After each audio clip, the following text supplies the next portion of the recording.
Greetings, humans. Welcome to another episode of Humans of the Multiverse, where we share the stories of our friends from all over the globe. We hope you find this conversation interesting and uplifting.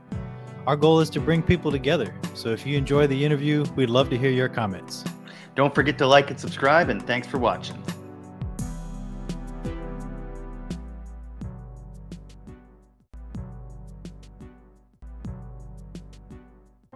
Michael Branche began his career as a California Highway Patrol officer. He then worked as a combination police officer, firefighter, and medic at one of the only departments that trains in all three disciplines. Eventually, he fulfilled his childhood dream of becoming a Navy SEAL when at the age 27, he completed foreign operations in several countries as an HM-1 medic. As a result of his wartime service, Michael was diagnosed with PTSD and substance use disorder. Through the strength of his marriage, as well as his resilience, he sought the help he needed. He decided to give back by attending the University of Southern California's prestigious military social work program, where he studied to be an addictions counselor specializing in post-traumatic stress. Michael has worked for several nonprofits serving veterans, and he now works as a clinical specialist treating post-traumatic stress in first responders. We hope Michael's story of strength, resilience, commitment, and giving back inspires you as it has inspired us. So, depending on who you ask, they call me different things. Did you have a similar? Since you've had so many roles, do you have a similar experience? Oh yeah. Well, growing up, my name was Mikey. Okay. So, because my dad's name is Robert Michael. Okay. So I was Mikey growing up, and then it was Mike, and then in the Navy it was Doc, Mm-hmm. and then after the Navy it was Mike, and then in 2010, after I got out of treatment, I decided to go back to my original name on my birth certificate. It was like all part of the change, and so I've been Michael since 2010 for the most part. But I still, a high school buddy of mine emailed me the other day, and he still reminds me that my name's Mikey. So As another Michael, it's always appreciate learning about your journey, because I virtually never went by Mike growing up. Like in grade school, I was pretty much always Michael, and then coworkers, once I got out of college, whatever, coworkers just started calling me Mike without asking. I just went along with it. So now I can go out of the way. It's a very flexible name. It is. It's great. Yeah. I have one of those too. I have like cousins that in their 50s and actually maybe even 60s by now who literally call me Davey still. Of course. Yeah. So it was for me, Davey. Then I was like, no, I'm not Davey. I'm Dave. When I was like 7 or 8, I'm Dave. Davey's a little boy's name. Yeah. I feel like Davey is a little bit more childish than Mikey. I don't know. What do you guys think? They're both definitely elementary age. Yeah. There was the Life cereal back then, and his name was Mikey, and I looked a lot like the kid on the cereal box. So that was like an easy connection for people. Got it. Yeah, before we hit record, we had mentioned, because I haven't seen Michael in 11 years, I think, since grad school, and we were talking about how time goes by so fast. And the last time, or like for me, I went to Iraq in 2005 and 6, and so that was literally 20 years ago, and Michael was saying he has a similar experience. Yeah. And I just wanted to, what's your experience with that? Like, do you ever look back and like sometimes you think it feels like yesterday and sometimes it feels like a million years ago? 100%. Both of those things. I think that every time that I reconnect with someone that I served with, because I got out in 2005. So, I was in the teams for about 9 years, and I did 3 deployments, and my first 1.5 deployments were peacetime deployments. And then 9/11 happened when we were in Okinawa on my second deployment. And so we kind of got spun up to do some work in different parts of the world, in preparation for what was eventually going to be going into Afghanistan and into Iraq. And so I came home after doing some real work for about half of that second deployment. We came home, trained for a year, and then I went to Iraq for about 10 months, like 9 or 10 months at the very beginning of the war. And so I got out in 05. We came back like end of 03, 04. I did another year on shore duty, and then I got out in 05. And so a lot of my friends stayed in and did 20 years or, went to, after they got out or stayed in, they just went to different, it was similar to after buds training, right? Like after buds training, I was really good friends with people and then never saw them again because they went to the East Coast or wherever. So I think life is that way. And when I reconnect with people, we can't believe it's been 20 years because it does seem like yesterday, really, but it's not. Over 2 decades. I remember after basic training, like the last few days, and you're graduating, and you're like, "Oh man, I love you, man. We're gonna be friends forever." And I can't even picture any of those guys' faces anymore. There's maybe one guy I can remember his face, but that's it. So you mentioned serving a couple deployments peacetime, 1.5. What's a peacetime deployment look like for a Navy SEAL? Wow. So things were so different back then. Basically what it looked like is a lot of foreign fit training, foreign internal defense. So we would deploy to different parts of the world. Like if you deployed, the way the teams were set up back then was a lot different. I won't go into the nuances of it, but essentially each team had an area of operation that you specialized in. It's not that way anymore. And so for like SEAL Team 5, PACOM deployments is you would either go to Okinawa, and then you would train with the Thai SEALs, the Filipino SEALs, so on and so forth. You do exercises with Big Navy. So at that time, some of those bigger ships, whatever the boat is that's a little bit smaller than an aircraft carrier. In my whole Navy career, I've only spent like less than 30 days on a Navy ship, and it was right after 9/11 when they brought us to some locations. So, but some people did a whole 6-month deployment on and off a boat. And so you would just go around the world doing training and foreign internal defense. And and then it all changed. Yeah. So can you take us there? Like you're a Navy SEAL, you're in Okinawa, the planes hit the towers. Like what happened? Like what happened? Yeah, it was totally crazy. I think for anyone else, you remember watching the news. It was in an evening. I don't remember what the time change is, but it was like 6 p.m. or something in Okinawa.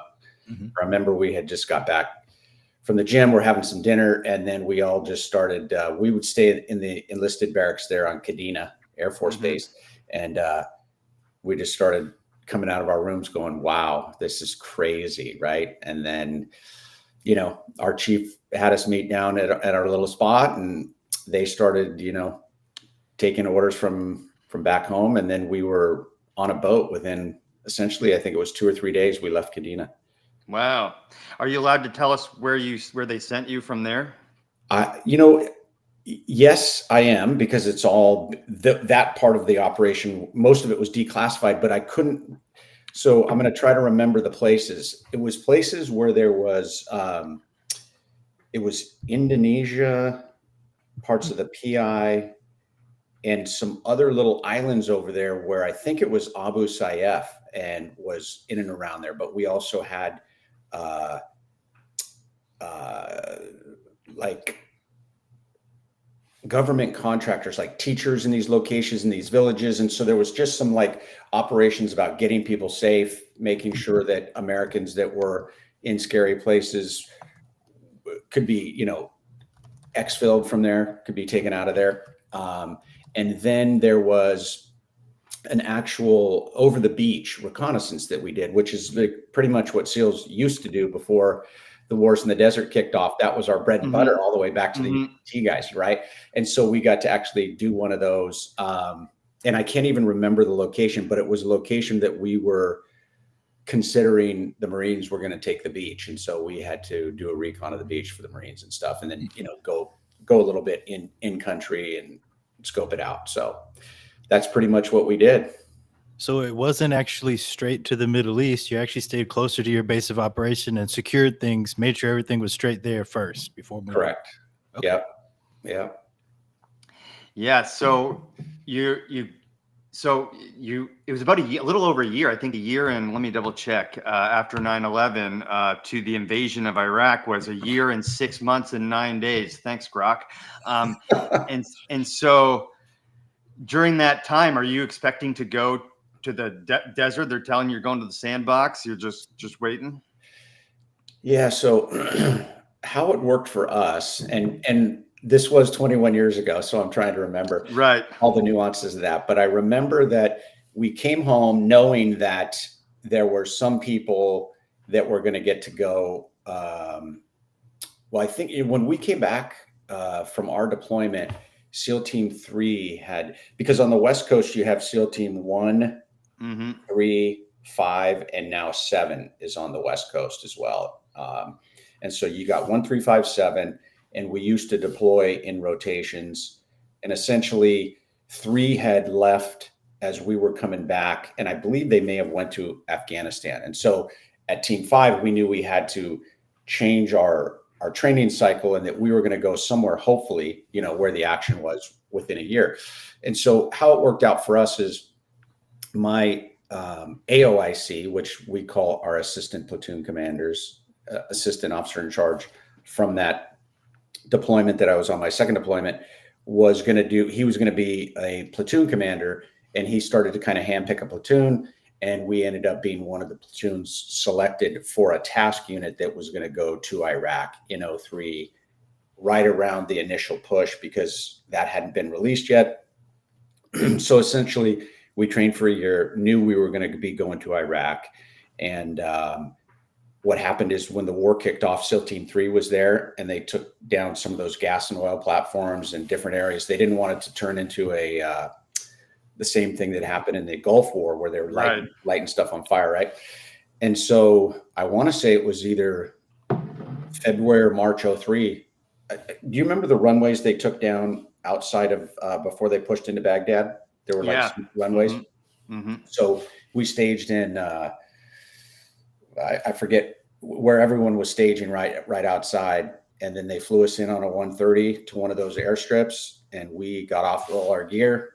SEAL Team 3 got on with their gear, and then we finished the push into Baghdad with the Army and the Marines, and then we set up our task unit there to do kill capture missions for the deck of cards and the blacklist in Baghdad.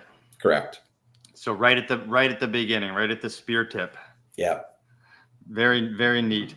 And how long were you guys doing those operations there? Well, if I remember correctly, so we deployed in like February, March timeframe.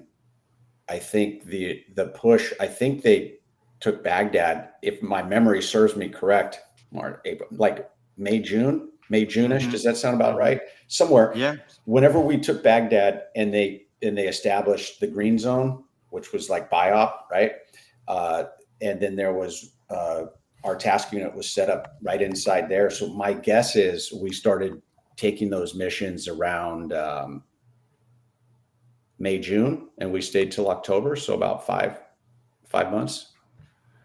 It says, I don't know how correct this is, but Grok says April 9th, they took Baghdad. Okay. So we were on that initial push. And then, so if it was April, I'd say within a month, within 30 days, we were already set up and doing missions there. Yeah. So right around there, April, May, that sounds about right. Okay. And so you were there for how many months? Sorry. I think we were relieved. I think we came home in October, like either end of September or end of October. Got it. Yeah. I can't imagine by the time I got to Iraq, we were north of Baghdad, but I would go there all the time to Baghdad, and within 2 years, they had like this whole infrastructure. The military had set up this entire infrastructure in Baghdad. So there was massive, not in Baghdad, but in Iraq in general, there's massive bases like LSA Anaconda that had a movie theater and like a bus, you hop on the bus to go from one place to another, like 2 different defects, giant, like it was like, but when you guys are there, like, where are you guys like hold up? Like where you set up shop at in Baghdad? Yeah. So when we actually on the initial push in, we were eating MREs and, digging holes for our restroom, no showers. We were using baby wipes. And so once we got into the green zone in there in Biop, once the airport was secured, there was how he had castles all over Iraq? Yeah. Right. So there was one castle that was close to the airport, and I'm forgetting which one it was, but we set up there was like real close to that. There was like a, like where the help used to live, but it was a compound. So we just set up, first we were sleeping on sleeping bags and Humvees. And then once the airport was taken down, they started bringing in those big tents. Right. And I think Kellogg, Brown and Root sent up a galley, and then the Army set up showers. And so things got built up within like 30, 60 days there. And that's where we called it. There was an old Vietnam SEAL. It was Warrant Officer Posey, and he got to name our camp. He was a reservist and that was activated and came over, and the camp that we stayed in was Camp Jenny Posey, named after his daughter. That's cool. Yeah. Yeah. And so you, trying to think of how to ask this. So, first of all, how long did you have to go without taking a shower? Oh, it was approximately. Great. Approximately. Wow. 2 months, maybe a little more. Wow. That's so we had a guy that came on the show, a Marine who was in the initial push as well. And I think he said he went a month without a shower. But yeah, two is intense. That must've got real intimate between you and your buddies. Yeah, it was. Well, so it's interesting because what I called, big Army or the Marine Corps, you guys take everything with you. You know what I mean? You guys have, but we basically had a 16-man platoon. I don't know how they run ops now, but 16 men in a platoon. If it was a task unit, ×2. But we had slick Humvees, so there was no up armored Humvees. We had Toyota pickup trucks, those white ones you see that all the terrorists use around the world. The Hilux Toyotas. And so essentially we didn't have anything, box of MREs, and we were basically getting them from the Marine Corps and the Army once we ran out. So we would, we'd kind of do some operations with them on the push in. And then we finally so we may have been in some locations at the wrong time where we might've been able to borrow a shower from them. But we made it work. Right. And we mentioned earlier about how you so much time goes by and you forget who these people's names are and that kind of. Is it different with the SEAL teams? Because it's such an intimate experience that you guys, you stay in touch more with more of those guys than other people you served with? For sure. So I served at SEAL Team 5 the whole time. I finished my career as a first phase BUDS instructor, but everyone that I served with in those 3 platoons, I still remember intimately, because you basically lived together for 2 years. A normal workup back in the day was 18-month workup in a 6-month deployment. So I did that twice. So you spend 2 years with these guys. And with training, even in peacetime, back in the day, you were away from home probably 275 to over 300 days a year, because you would go to training schools separately, like if you're a medic or a breacher or free fall, and then you go on training with your platoon. So yes, I would remember those people, but I would say now after my career, I keep in fairly close contact with probably out of all 3 of those platoons. And, because we're all over the country now, I would say I keep in close contact with about 20 or 30 guys that I served with. We still email, text, link up every now and again, go to one of these swimming events or whatever, So yeah, it's pretty cool. It's like if I didn't talk to them for 20 years, it would just be like, yesterday when you get together. So it's pretty cool. Right. That is cool. Have you read the book Tribe by Sebastian Junger? Oh yeah. So it's on my recommended book reading list. Nice. And could you tell the audience why? Well, now obviously as a military, as a therapist, a mental health therapist, now what I'm doing, we can get into that, I'm sure, but basically I'm a mental health clinician and I specialize in PTSD and SUD, substance use. And so Sebastian's book does a really good job of explaining why transitions are so difficult for the military population or any population that bonds very strongly with and intimately with another group of people, and how really we're all tribal in nature. And so, he does a really good job of like talking about tribal cultures around the world and then kind of laying that out for us. And so the other thing is, I've left my tribe in the teams, and I did that many years ago, and we still keep in contact.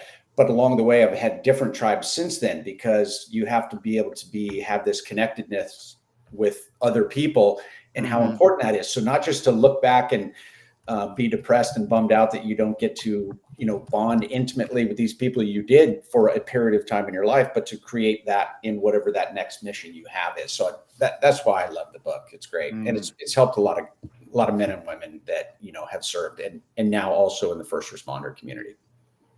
That bond, like you said, it's a sense of identity that transcends organization, titles, that type of thing, because it's about what you're doing with other people and the effort that you put into it and that shared connection. Right. 100%. And even, outside of the military, like in these far off distant tribal communities, they live a pretty rugged and difficult life, and they have to rely on each other, and the connections are strong. And so I think that even in our life here, in the Western society, if we don't find that connectedness, that shared, value and culture, and be able to experience that with other people, we're going to feel disconnected and alone. And that's where, life starts to take a turn down the wormhole. Yeah. I can relate to that because, I grew up in, basically, you could call it poverty, but I had a group of friends, my boys, that like I grew up with, and these are the guys that like, we had each other's backs, right? And we suffered together, but we had fun together too. And then I went straight to the military, but I was I moved from Canada to Iowa and joined the Iowa Army National Guard. And within 2 weeks, I was off to basic training. Within 6 months later, I was off to Iraq. Yeah. Or maybe 8 months later. So, wow. And then I had that whole, but I was in the Iowa Army National Guard, and I didn't I didn't grow up in the same town as these guys. Were literally serving with people they went to high school with and stuff like that. Right. And then there was me, some Canadian guy. So I built this bond with these guys. But then when I got back home, everyone back to their small towns in Iraq, and I was very much alone. It felt like I was. Right. And I had to really work through that. And that book, by Sebastian Junger, really helped me. And that's one of the reasons why I got into working with veterans, was because it was a way for me to get some of that camaraderie back, Right. Yeah. And so I wanted to transition to, the origin stories of Michael. Can we do a little before the Navy SEALs and do a little expose? We want to talk about how y'all met in class afterwards and careers in counseling, but let's rewind a little bit. What inspired you to join the Navy? Yeah. So I grew up in a town in Northern California called Los Gatos. So I was born in Los Gatos, and just for reference, for context, it's about a 20-mile drive through the mountains to Santa Cruz, California, which is the Monterey Bay. And it's towards Silicon Valley. So all the neighboring cities to this little town, Los Gatos, are San Jose, Sunnyvale, Santa Clara, where the Niners play. It's not the San Francisco 49ers. It's really the Santa Clara 49ers. It's right off the 101 freeway, and And so that's kind of like where I grew up, was in the Bay Area, like this, what they would consider South Bay, San Francisco. So those were my stomping grounds growing up. And you know, when my parents divorced, we moved to Santa Cruz, and I lived back and forth from Santa Cruz pretty much my whole life. So I grew up in Los Gatos and Santa Cruz. Then I started after high school. Didn't know what I wanted to do. I wanted to go serve in the military, and you know, my dad had been drafted during Vietnam, and he was like, "Yeah, don't go into the military." And I was 18 years old at the time, and so he just said, "Go to junior college and figure out what you want to do." So I went to a small community college there called West Valley Junior College, and I was a horrible student in high school. I was not focused on academics at all. It was about having fun, you know, and cutting school to go over Santa Cruz to surf all day. So anyway, went to West Valley College, and for some reason, administration of justice classes seemed like the only thing that was going to be fun for me. So I ended up finishing a degree there. I didn't finish my degree and then become a cop. I actually, right when I was old enough, at 20 years old, you can start testing for certain departments. Some departments wanted you to have like 60 units, but the California Highway Patrol only required a high school diploma. And a family friend of mine was a high patrolman, so chatted with him, applied at 20 years old, and was in the academy. So it just kind of like happened that way. It was never, if you went to high school with me and all my friends that I'm still in contact with, the least likely person to become a cop that you'd ever, you know, go to high school with. So anyway, I did that for 5 years. It was a lot of fun. Got to be a motor cop, got to just like cruise around, and you know, a job serving other people that was fun, you know, because when you're 20, 21 years old, who doesn't want to carry a gun and a badge and do whatever you want, right? And help people, right? Chase bad guys. Yeah. So did that for 5 years. And then I lateraled over to a different agency there. I kind of just got bored with just doing mainly traffic stuff. You know, I mean, listen, there was a lot of other things that the High Patrol does in certain areas of California, but I wanted to do like real police work. And I actually lateraled over to an organization that does police and fire. There's only two in the state of California, Sunnyvale and Rohnert Park. And so Sunnyvale DPS, they train you as you're a cop, a fireman, and a medic. And so, yeah, worked there for 2.5 years. And during that time, I'm getting a little bit older, right? I'm like 26 or 27, realizing I don't want to be a cop my whole life. And that I had kind of given up my childhood dream of going into the military.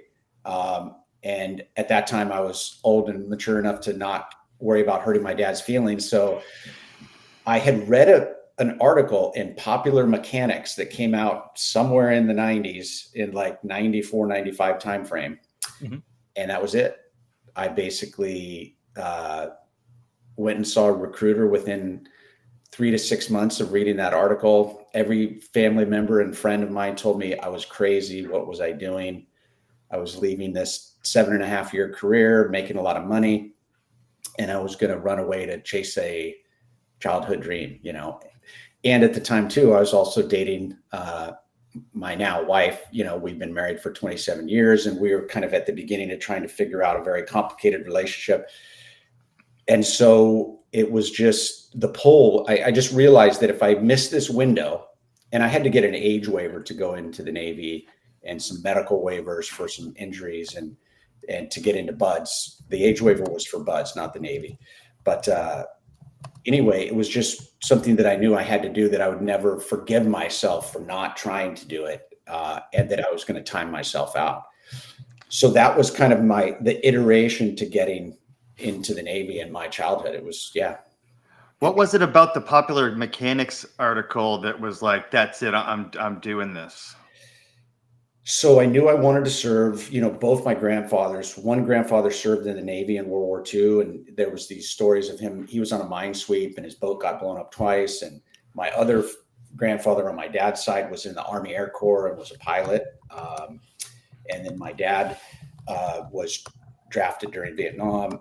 And so I knew I wanted to serve in the military, and I knew based on my personality, I wanted to do something that was adventurous. Wasn't sure whether it was going to be, Army Rangers, Green Berets, and then just reading the article, there was in the water. So I grew up surfing my whole life in Santa Cruz. Like in fourth grade, I started surfing, and so there was something about the ocean and knowing, the ocean can be so dangerous and scary at times, and there's this odd relationship you have, being in this environment that's unpredictable, and it was that combined with what they did, sea, air, land, right? And it just was like, okay, that's it. Do a lot of surfers go into like the SEALs or Navy? So it's interesting. Most team guys, I'll just give you, like, most team guys have done something in the water. You hear these weird stories of people that never even knew how to swim, but they learned how and trained and came to buds. But the number one thing I think that sets SEAL training apart from the other special operations units is all the water. You got to be really, really comfortable in the water. And so there's that panic factor when an air supply is taken away underwater. And if you panic, it's never going to work. If you can relax in that environment and make it through training, then, you'll be okay. And so essentially, I would say that, yes, there were a lot of surfers, and then a lot of guys that did like water polo and swimming too, like a lot of collegiate swimmers, collegiate water polo players. And yeah. That makes sense. I hadn't really actually thought about that before, but so it wasn't the Charlie Sheen movie, Navy SEALs, that made you do. No, I don't even know when that came out, but it was that Popular Mechanics. In fact, I think they were on the cover of that magazine. Then I started reading all the Dick Marcinko books and everything while I was getting ready. And yeah. Was it a new weapon or gadget maybe that was being featured in the magazine that the SEALs were using? It could have been. Yeah. Yeah. Yeah, I just bring up that I think that movie came out in '88 or something like that. I might go back and watch it just for fun, but it's pretty ridiculous, I'm betting, as far as like being real. Yeah. Well, so a funny story about that is that when Top Gun came out, I was in high school, and because my grandfather was a pilot, he flew for a living after he got out of the military. And then my dad was also a private pilot. He used to fly smaller Cessnas and gliders, and I wanted to be Top Gun. And so, but my grades, like I told you before, were horrible, right? Right. And so I think it came out when I was a junior or senior, and one of my friend's dads said, well, there's these military prep academies, and you can get into one of those and do this. And so I explored that, actually got accepted to a military prep school that was going to take me probably 2 years to clean up my grades, and then hopefully get into the Naval Academy, which, I think now wouldn't even be possible. But back in the 80s, there was kind of a backdoor way for people that, but that dream died quickly within a year or so. But it was watching the movie that made me want to do that, it was incredible. Got it. I still love that movie. I love the new one too. The new one was pretty good too. Yeah. Yeah. So you joined the Navy and you went in as a corpsman, which is the Navy's equivalent of a medic in the Army. Yeah. So so now it's all different. But back then you had to have a SEAL source rating. There was no SO, which is their rate. They have their own rating now. It's SEAL operator. But back then you became like a gunner's mate, a corpsman, aviation ordnanceman, whatever. It had to be a specific rating. You couldn't be an MP in the Navy and go to buds. You had to have a specific rate. So I chose corpsman because I thought if I got injured or something happened and I had to go to the fleet, and then that I would at least have my medic training to fall back on. And then when I got out, I could go back to police work or firefighting. Yeah. Got it. Yeah. Got it. So I guess in my head, I was thinking that you served as just a corpsman for a little bit and then went into the SEALs, but you went directly into the teams. So that was the pipeline then. So what you would do is you go to 3 months basic training and there was no guarantees back then. Now you can do like a SEAL contract, you go to basic training for 3 months with your rate. And then while you're there, you can screen for buds. And if you can get in and get selected, that you could go to buds. And so after basic training, if you made screening, then I went to basic hospital corps school. there in Great Lakes for 3 months. And then directly from there, they shot me to Balboa Hospital waiting for the next BUDS class to start. So yeah, I never went to go be a corpsman anywhere. Got it. And that's right where you do BUDS, right? Right next to Balboa Hospital, right? Yeah, Coronado's right over the bridge. Yeah. Okay. I'm just trying to remember my year and a half in San Diego there, or 2 years or however it was. Yeah. So I don't want to spend too much time on it because I have a lot of stuff I want to ask you about. That was Go great, ahead, Mike. because you did tell us about your deployments a little bit, and now we know the lead up into that, how to become a Navy SEAL. So the medic training was really top notch for going into that direction. So basically the Navy Basic Hospital Corps School is the same medical training that any corpsman would start their medical career in the Navy, right? It's your basic A school. And then if you were going to get a specialty, you'd go to a C school. But if you're going to BUDS, you basically, after you graduate BUDS, for a corpsman, you were then going to be a medic, a special operations combat medic. So after BUDS, before I went to SEAL Team 5, when all my classmates went to their assigned SEAL teams, all the corpsmen went out to Fort Bragg, North Carolina, to 18 Delta, which is your SOCM medic course. And then they have the short course, which is 6 months long. And then if you're staying for the long course, you stay an additional 6 months, which is a full year. And if you stay for the full year in the Navy, and so Rangers, Green Berets, Air Force, PJs and CCTs, and then corpsmen that are going to Marine Reconnaissance Corpsmen. So all those medics go there, and you either do the short course, which is 6 months, or the 1 year course, which is a year. In the SEAL teams, we would go for the 6 month course, and then you become a medic, right? A SOCM medic. You'd go do a couple platoons or deployments, and then you'd come back to finish your long course later. Most other, like I think in the Army, in the Rangers and Green Berets, they stay for the full year right out of the gate. So anyway, I went back to Fort Bragg for 6 months, became a medic, then came back out to the West Coast to SEAL Team 5. Got it. Okay. So talking about BUDS, most people have seen like TV or movie portrayals of BUDS or whatever. Like, is there an accurate portrayal that you've seen of BUDS, like in media? Like you both you went there and passed it, and you were an instructor. So. Yeah, so I really haven't in any of the movies. I think how they try to screen people out for BUDS is to really figure out who wants to be there. I think there's a lot of people that think they want to be Navy SEALs, and then they get there and they realize that, yeah, it was a cool thing to do. I've been to BUDS, I screened, but I'm not really willing to put up with this to become a SEAL. And then you have to prepare for overuse injuries. And so for people that like when you're young, you essentially think you can overcome anything, right? Like, and you kind of can, because the initial screening is not that difficult if you really think about it, right? Like they don't make it impossible, but if you haven't been training and mainly putting a lot of miles in running, then you're going to get overuse injuries, stress fractures, and different things that are going to basically roll you out, tendon problems and things like that. Yep. Yeah. And a lot of it's just pushing through those injuries basically, or not, right? Yeah. Well, you hear, like, if you know who David Goggins is, and like, his book. Yeah. I read his book. Yeah. I mean, there's crazy like dudes that just make through, running on stress fractures, duct tape in their feet, like horrible, it's going to be horrible for anyone that goes through an uncomfortable, but some of those guys really went through it, Yeah.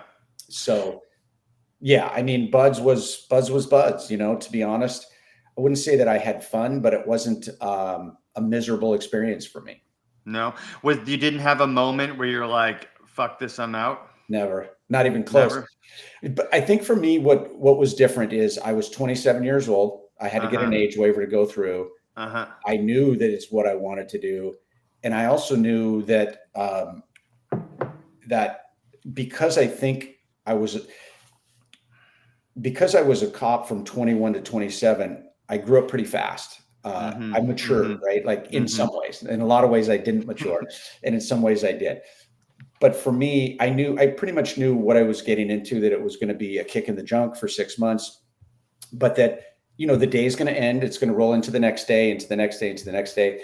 And I had prepared, to come in. And so I wasn't lagging behind physically on any of the evolutions. So your main evolutions are running, the O course, and swimming, open ocean swimming.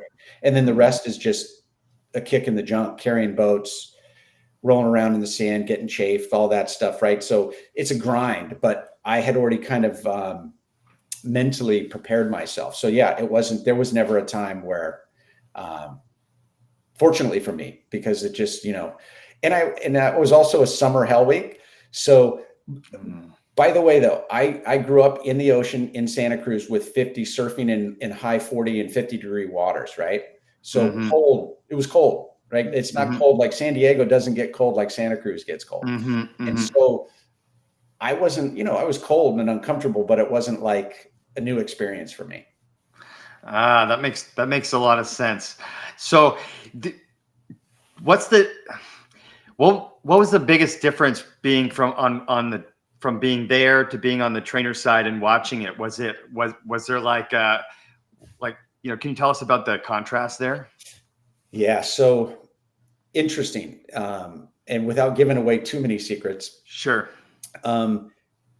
What I realized, and by the way, when I was a BUDS instructor, I had just done 3 deployments back to back to back.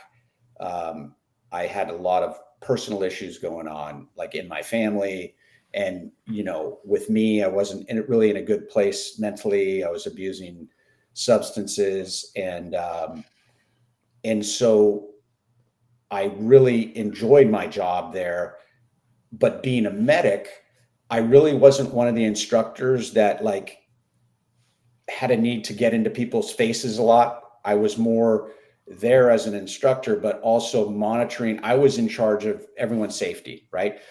So this was the part that I realized as an instructor that I didn't realize as, someone going through BUDS, is that everything is built around safety there. So you would, like when I was in BUDS and they'd send a guy into the water with a thermometer and they'd come back out, I had no idea what that's for. I thought, okay, this is just what they do.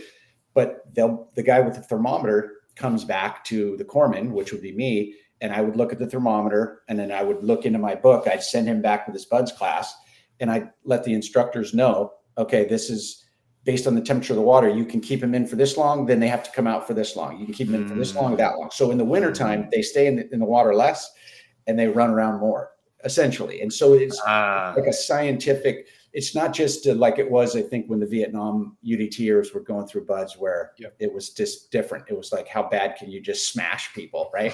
Right. So this was like organized and scientifically chaos, right? Like you can still make someone really uncomfortable, but do it in a safe way, as safe a way as possible. So it's more of like you're creating the illusion of suffering, although they're still suffering, but there's all these different safety protocols going on behind the scenes that that makes a lot of sense. And thank you for sharing that little inner insight there.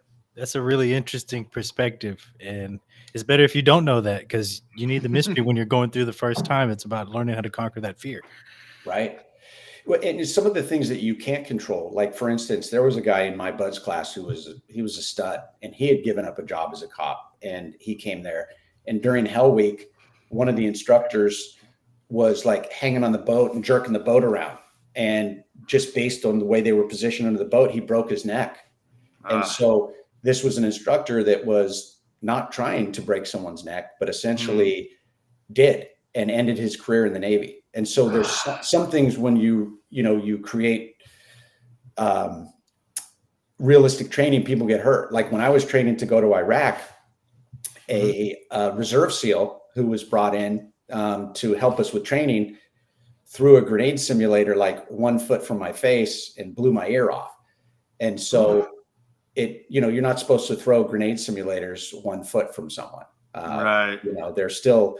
They simulate something like an explosion and frag that goes places, right? So, and those things happen throughout training, accidents that you can't really avoid, like even training with parachute accidents and stuff like that, diving equipment accidents. So yeah, some of those things you can't control that happen that are unfortunate. Yeah. I wanted to transition from, so you're BUDS instructor, you're dealing with substance use issues and family issues, and that likely related to trauma and not knowing how to cope, correct? Yep, absolutely. Yeah. And so I don't know how much you want to share about like the details of that, but I guess my question would be, what kind of services were available and what was the culture like in the SEALs as far as asking for help with stuff like that? Yeah. No, I'd be happy to, because it's what I do now. It's what kind of my getting help and getting sober was what actually turned my life around. And I think that I can't blame, I never blame my behavior or my substance abuse on PTS or substance use disorder. But I could say that for some of us, there was a ton of stigma at the time for reaching out for help if you were struggling. And it's part of the culture, right? Drinking alcohol and living fast and not thinking, all those kind of things that we do to get those cheap dopamine hits to feel good when we're not feeling good. And then there's the whole, we won't get into it here, but then there's that whole book that's been written. It's a really good book on operator syndrome. And you don't have to just be a special operations operator to suffer from operator syndrome. It's, first responders are experiencing the same thing right now by being under a high allostatic load, which is a stress load for long periods of time, and how that degrades our whole system, right? So for me, though, I was struggling with my kind of reintegrating back to my life, like leaving the teams after just being a pirate for 3 years and being away from my family for so long, and picked up all these bad habits. And then when I decided to go to shore duty to become an instructor, I was angry and bitter and resentful that I couldn't keep deploying. And so what I did, looking back now, is I started to turn to activities that were counterproductive to being a good husband, being a good father, being a good teammate. And I basically just started using those substances to self-medicate. And so they finally came to a head.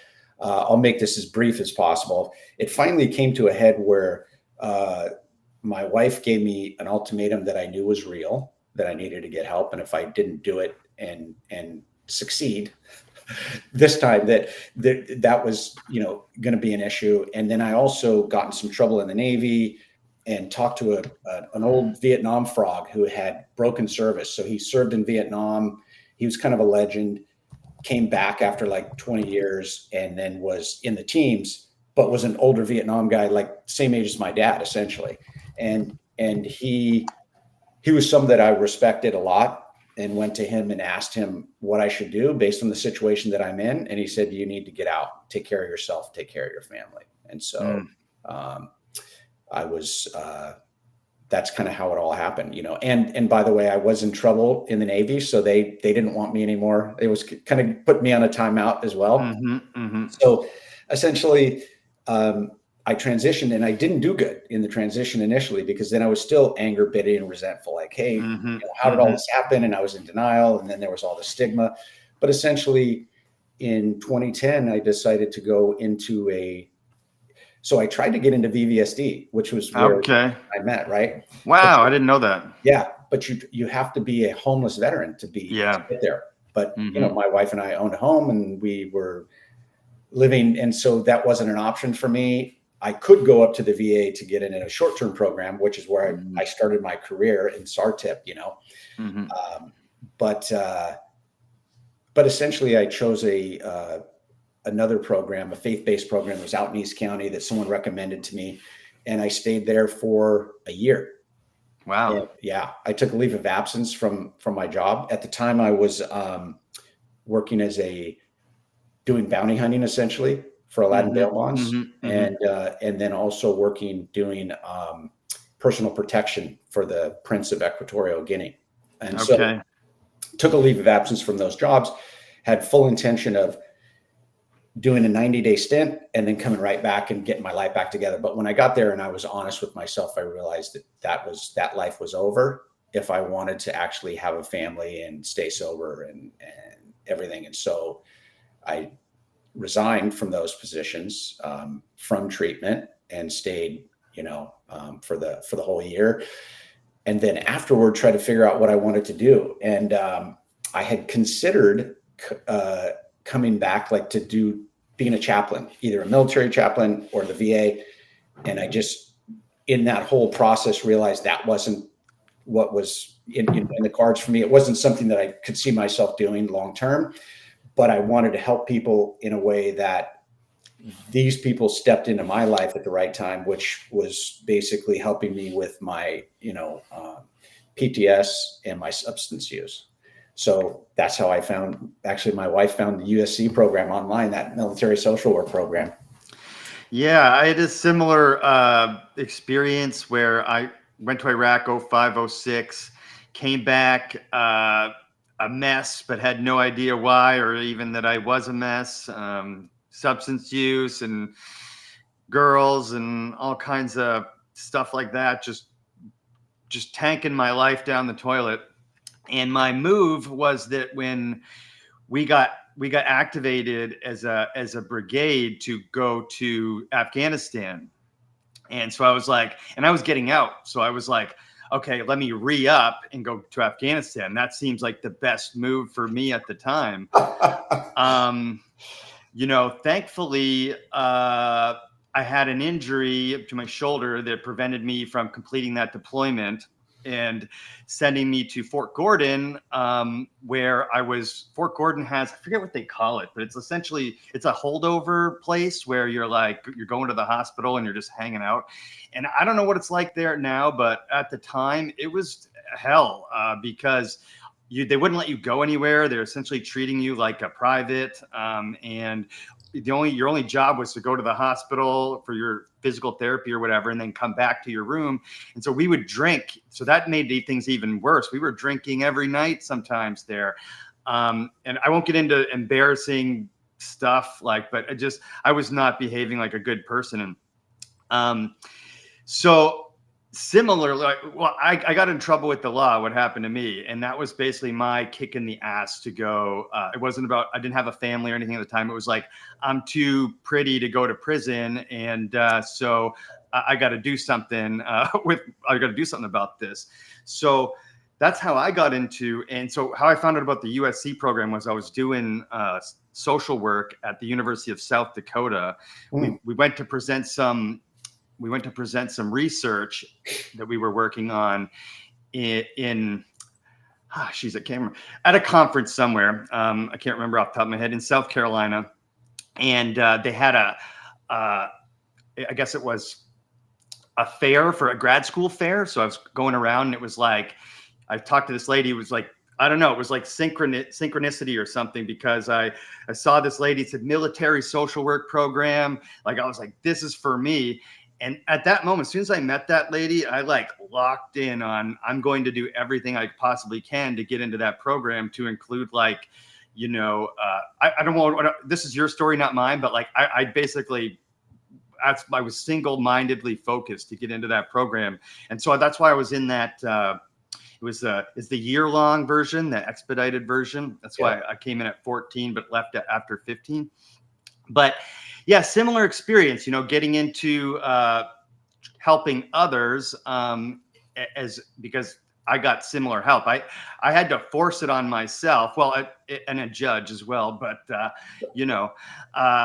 I'm glad, I would be dead or in jail, had a judge not, given me a chance to get my shit together. So I'm very grateful for that. And that's kind of why I got into it as well. So, now that you've been doing that for, over 10 years, talk to us about that journey, as far as like countertransference, dealing with stuff like that. Countertransference, for those who don't know, is like when you're a counselor and something somebody you're treating, it can trigger you and that kind of thing. And also, how do you, how important is your own personal mental health and resiliency, like in keeping all that stuff in order to do this job? And Mike has a question. This class you're describing, that's when y'all met each other. Y'all ended up enrolling in the same class around the same time. Right? Exact same time. Yeah. Yep. Okay. Yep. Yeah. Yeah. And thank you for clearing that up. Yeah, we weren't in the same like cohort. Yeah, because I was essentially in the second half of the cohort, even though it was my first year there, and Mike was in the first half of so he was like essentially like a year behind me, but we were there at the exact same time. And it was a really cool program, right? Oh, it was amazing. Yeah, it was amazing. You remember Jen Parga? I still keep in contact with Jen Parga. Yeah, I do. Yeah. Yeah, she was a recruiter there, still works for USC. Her husband's a cop at San Diego Police Department. And anyway, I do work with, some of their officers that are getting treatment. So to your question, it's been an amazing journey. I kind of knew. It's just so interesting when you look back, that like the work that we did, what we learned in that program on mental health,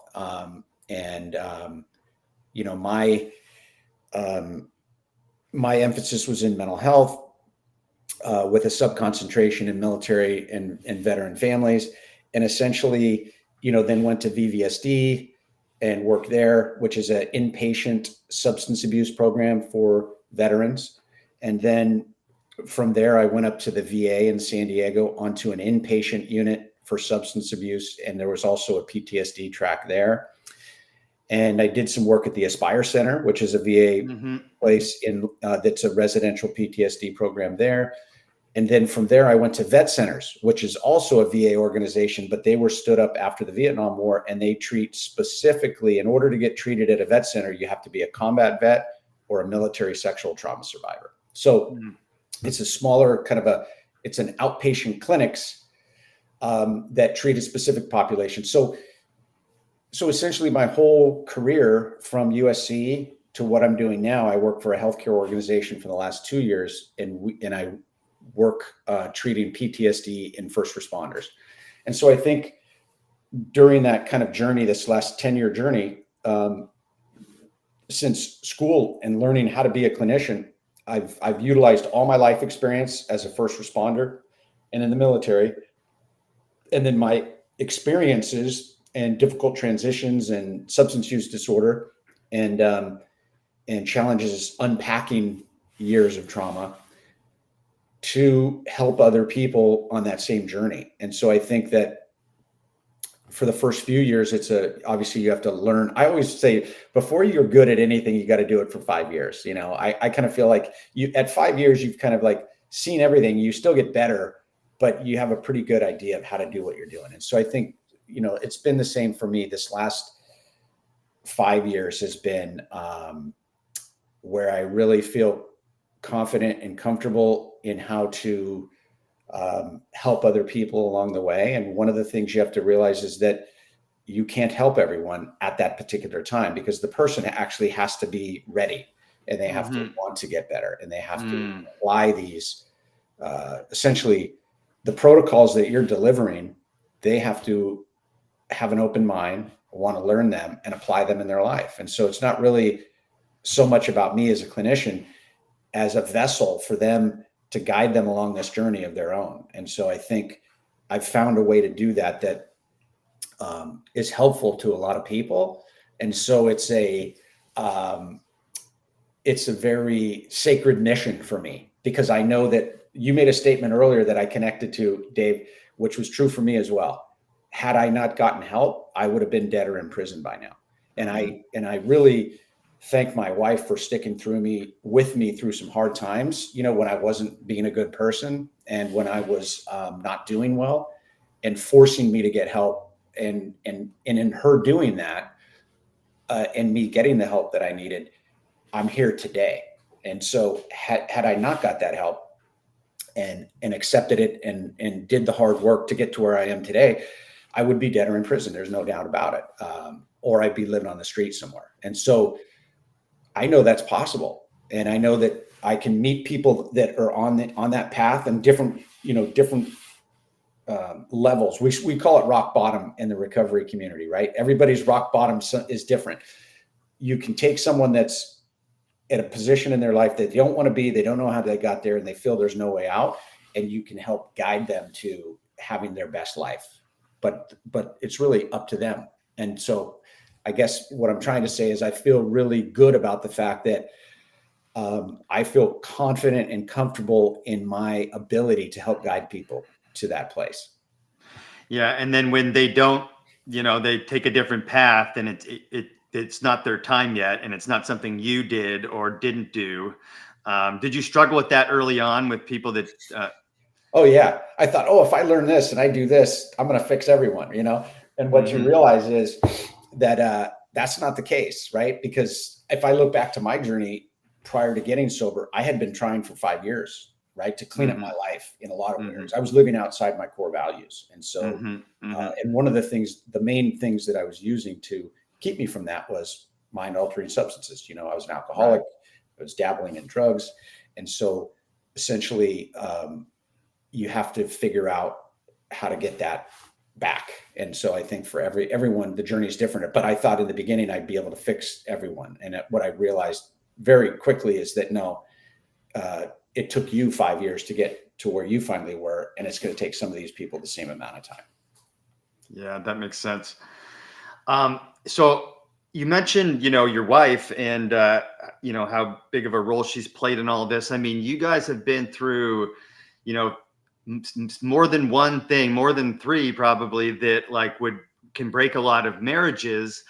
Do you have, I don't know, words of wisdom or advice for, about marriage, or just to share with the audience just in general? Or well, it's the most important decision you'll ever make is who you're going to partner with for life. And so I can say for me that I was fortunate enough to meet the person that I knew was my person. But then I can also say that I didn't, because I was young and had all these other, there is something to wisdom, right? Like you learn, I think our journey is, as we get older, we look back and realize, wow, I really missed the mark there. I really wish that I would have known what I know now then, but in a marriage, if you know that it's your person, they can help you be your best self. And so I think that, since 2010, I've actually done what I wanted to do when I married my wife, which was back in we got married in 97. And I knew her and were dating her prior to 97. So we've known each other 33 years. We've been dating for about 30 years, been married 27-ish. Well, the 27 I know for sure, but the others are ishes. Is that essentially, it's a difficult journey no matter what. But if you prioritize that one relationship over everything else, then it's going to bear fruit. And if you just make a decision to partner up with someone to be their partner for life, and then you are selfish or try to do things on your own, there's just something about that partnership that's lacking. So for me, the more that I poured into my marriage and made decisions based on what's best for that in the last 14 years, it's been amazing. I mean, I won't get into the gory details, but it was really, really bad for a section there. And to see where we are today is just unbelievable, because it was, for us, it's made our relationship even stronger and better and more intimate. And we're able to, regular life challenges, which are difficult, seem like nothing, because once we put our minds together, and if you're sober and in your right mind and working together, you can get through it. You mentioned core values. Could you talk about like how that's important in like I guess figuring out how to be the best version of yourself? Yeah. So the way I look at it now is we are biopsychosocial spiritual creatures. And so this is kind of my this is my therapist slash just me as a human being. But we have our biology, our physical health, and some of that's our nervous system and that aspect of us. And then there's the psychological piece, which is the things that we struggle with psychologically in many different ways, or some things that are biologically imposed on us that interfere with our psychological piece, right? And then there's our social part of life, which is who we hang around with, what we do in our little tribes, right? I look at the social pieces like tribes. And so we can have different tribes, but that's my thing is be careful who you're spending a lot of your time with, because that's really who you are as a person.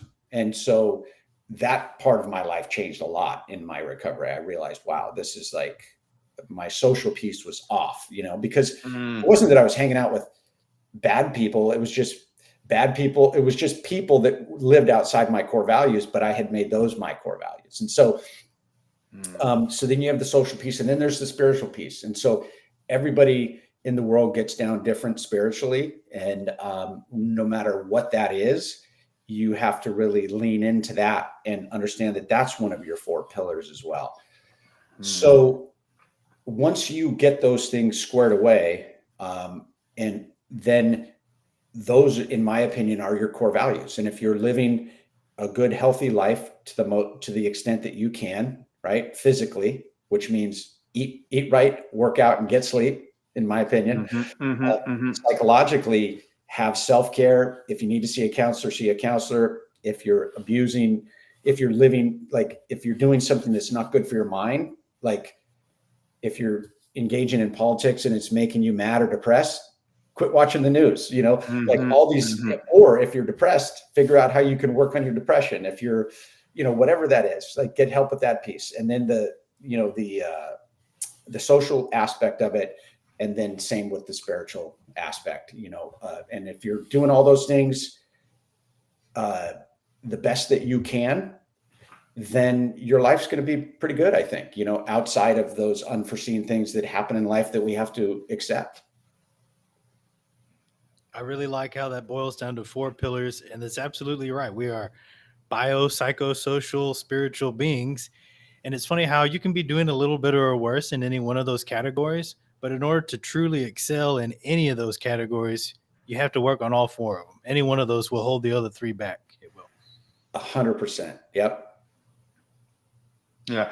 What's interesting is I've been dealing with like this terrible sciatica pain for the last 3 months. And I signed up for this coaching program. And what was interesting is it's the exact same treatment protocol for chronic low back pain as it is for mental health or anything. Is that it's amazing how similar it is. It's like they want you focusing on prioritizing sleep, prioritizing stress management, and eating healthy. And these are just what exercises do I need to do and stretches do I need to do is just part of it. And it's really the whole picture. And so it makes me, really realize and be confident in the fact that like, if you're struggling anywhere and you focus on those pillars, like Mike just said, you're going to make gains in the thing that you're struggling with. Well, 100%. I'd just like to add to what both of you said is there's so based on the internet, we have so much information at our disposal, right? And if you look at the blue zone, the areas that have been designated blue zones where people are living the longest and the most fulfilled lives, and there was a special on Netflix about it, but essentially all these people are eating right, like not eating like a crazed Nazi or anything, but just like a balanced whole food diet that's not a bunch of sugar, processed foods, things like that.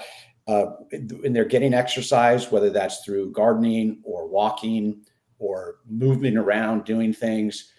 and they have a social aspect to their life, whether that's family or friends or a church group or whatever. And then there's the spiritual aspect, however they get down spiritually, that's a part of their life. And these people in these areas, and there's low stress, right? They're not like out there trying to make a gazillion dollars. They're not out in the rat race. They're not engaging in unhealthy relationships and allowing people to violate their boundaries. It's just, they've found their little spot to do life, and they support one another and they live long, right? I mean, if you want to go work on the stock market and live downtown New York and do that grind for 30, 40 years, man, that's going to come at a cost. Yeah.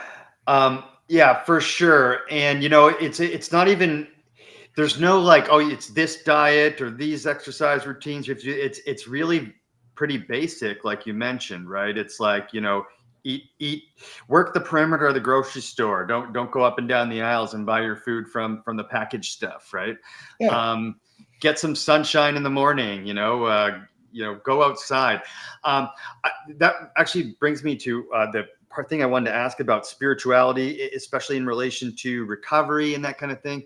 In my case, I always had a difficult time with that because I had a strange relationship with my religious upbringing. And so when I was getting into the recovery phase, I was like a staunch atheist. I'm not really like that anymore, but I was always like, with things like AA and that kind of thing, I'm when I die, I'm just going to the dirt, right? It's nothing happens. I don't believe that anymore, but that was sort of a point of contention and almost like a wall I had up that made it difficult for me to, hit that last pillar. What finally hit it for me was really when I was living in San Diego. I went camping with my buddy out in Anza Borrego in State Desert, and I saw the universe for the first time, where I was ready to see it. Like, there's the Milky Way, like boom, and then like this sparked this like thing in me about like where seeking that feeling through nature, going hiking, going camping, and that's when I really felt like connected, and so like to myself and to the universe. And so what do you say? How do you work with people like me at that time where I'm like spirituality, like, do you come across that, and what does that look like? So it's so interesting you should say that about the 12 step. Well, so in the recovery circles, yes, it's still to this day dealing with some people that might be atheist or agnostic that don't want to buy into the 12 steps. And listen, there's more than one way to recover from substances or alcohol, right? Or any other behavioral addiction that we get into, whether that's eating, sexing, porn, shopping, gambling, like those are all dopamine hits. And so people are food. Like there's so many people in our country that are addicted to processed food, but it's socially acceptable. And so long story short, however, for people that are really opposed to that because of, God, the traditional God of the Bible, if they have a problem with seeing, their worldview is different, right? Everyone has a different worldview. So if they come from that, if that's their position and their worldview, what I've learned is that I don't push back against that at all, because we all have the right to self-determination, right? Or to free will to live our life however we want. AA, in my opinion, has given, they have rewritten the curriculum in the books for the atheist and agnostic, and they've created a way for you to find what do they call it? A God of your understanding.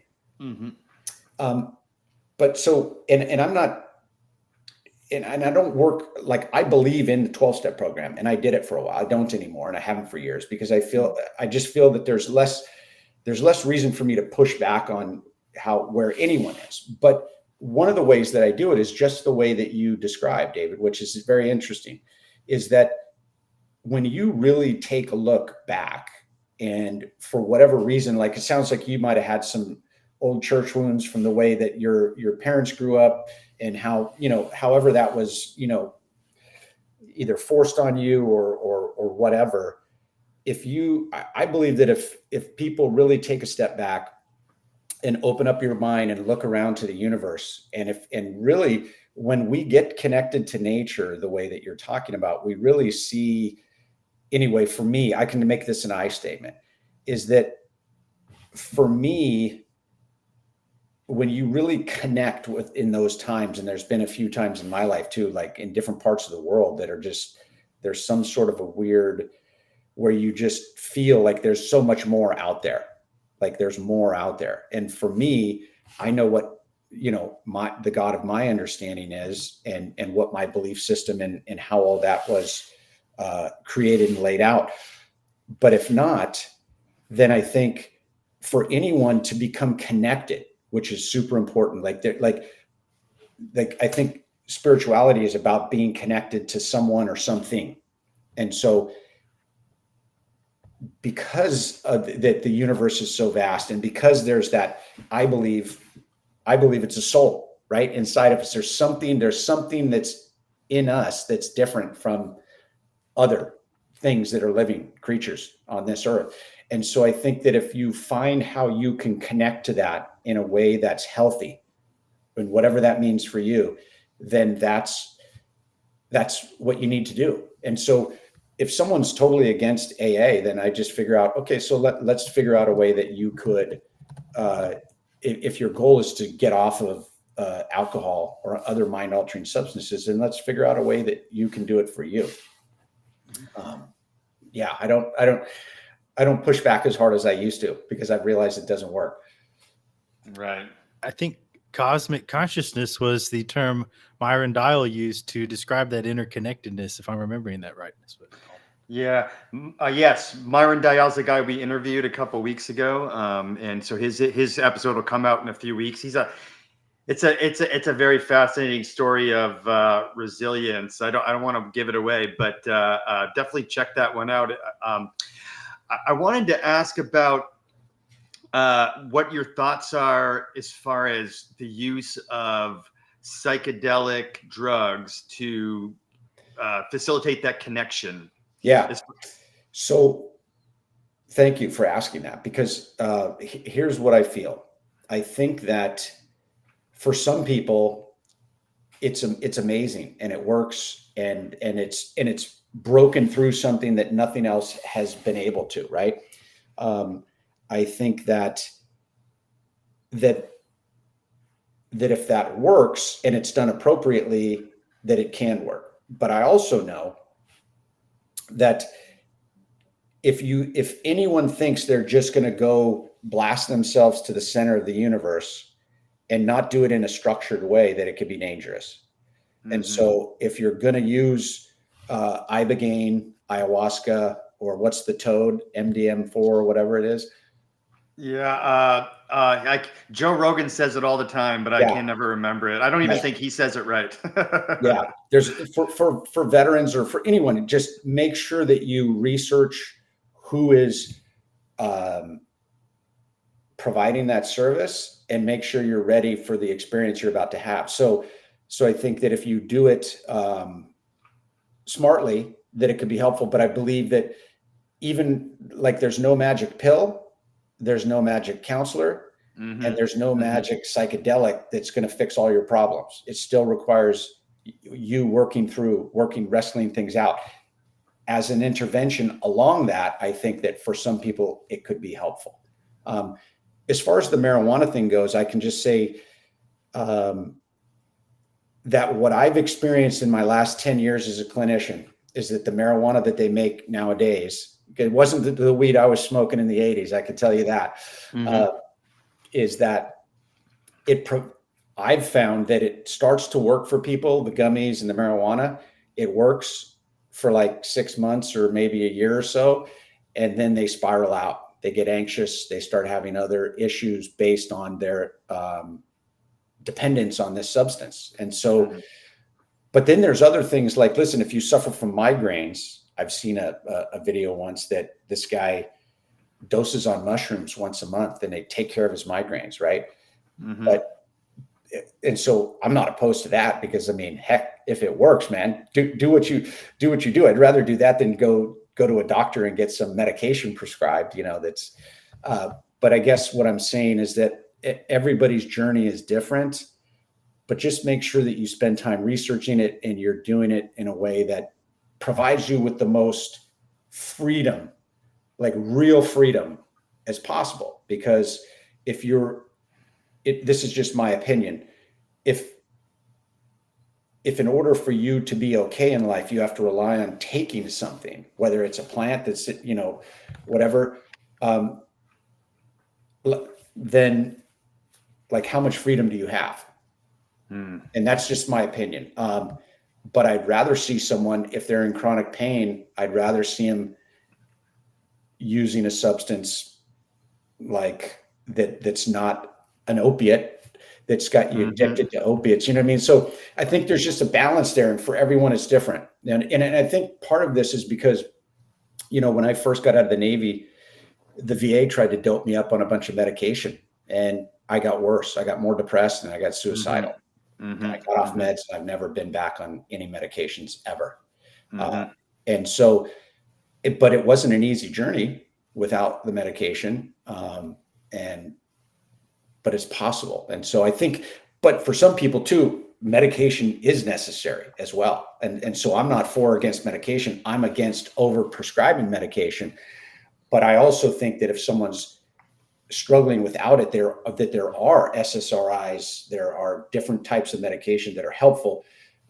But I think it's a journey to figure out what balance works for everyone. So I'm not, I don't push people toward psychedelics, but if they're interested in that, then I send them to people that I trust that are involved in that community and that are doing it in a way that's, I think, responsible and helpful.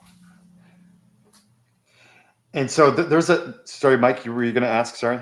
I was just going to say it's a very nuanced topic, and you hit on a lot of important points. So we appreciate the level-headed approach to that conversation. Thank you. Yeah, it is a nuanced conversation. Is there any organizations that that we could list in our description you want to shout out now that would be like, as far as that goes? I know that it's a lot of the topics that we discuss on the show are in relation to this topic, psychedelics, and so like one that if you had a buddy that was like, hey, I think I'm ready to try psychedelics to see if that will help. Who do you send them to? I'm trying to get you who he's with. You can put it in this is the guy I served with. Interesting advisory. You know what? Can I send it to you later today? Yeah, for sure. Okay. And for anyone who's watching who's interested, we'll put that in that link in the chat below.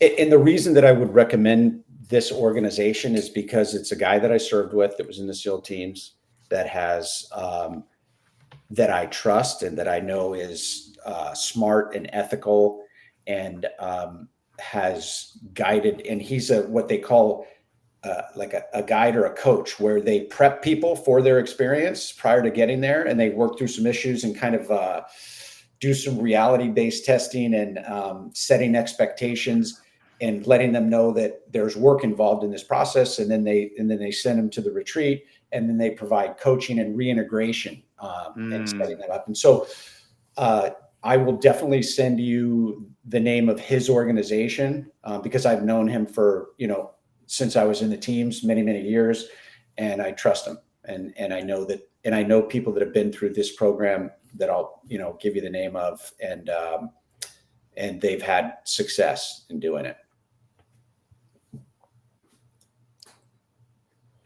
So yeah, we're getting close to, it's 10:53. You had a hard out at 11.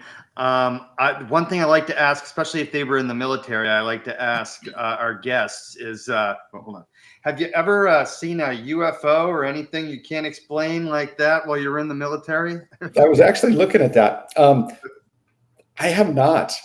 I don't, I spent a lot of time like out in Nyland, California, which is out in the desert training, spent time, all over the world. I have never seen any UFOs. Yeah. And they're underwater too now. These underwater UFOs are all the rage these days. Oh, wow. Well, You won't catch me spending too much time under the water anymore. Yeah. It's just, I like to ask because you always hear like stories of them. They like to go around military bases and things like that. Especially they like to mess around with the Navy. But yeah, I've never seen one either. So, but I just was hoping you did. Yeah. But hey, Michael, it's been a pleasure having you on the show. Some really great insights. Thank you so much for sharing your story with us. Absolutely. Thanks for having me. Good seeing you again. Yeah, you too, man. Nice to It meet was you, great Mike. to meet you.